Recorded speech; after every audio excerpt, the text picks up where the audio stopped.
In this video, I am going to show you how to restart printing services on a Windows Server device using Windows Server 2016.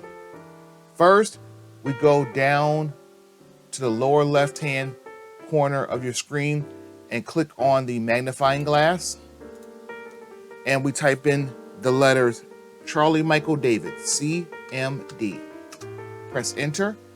We're going to type 3 words.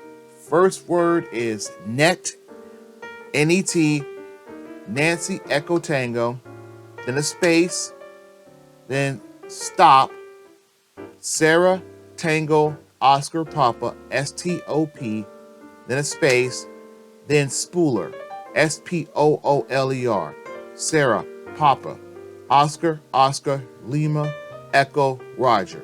So it'll be 3 words, net stop spooler. Press enter. This stops all the printing services on the machine in question. Now, once you get the line, the print spooler service was successfully stopped, or the print spooler service was stopped successfully, excuse me, you have a prompt after that. Now, you want to type the following command.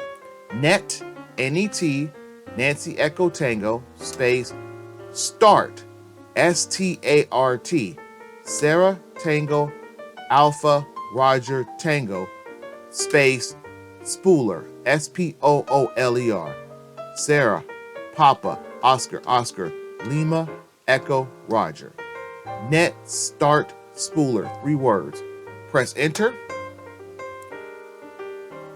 And the last line you should see is the print spooler service was started successfully. Congratulations, you have restarted the print services on a Windows Server device using the command line.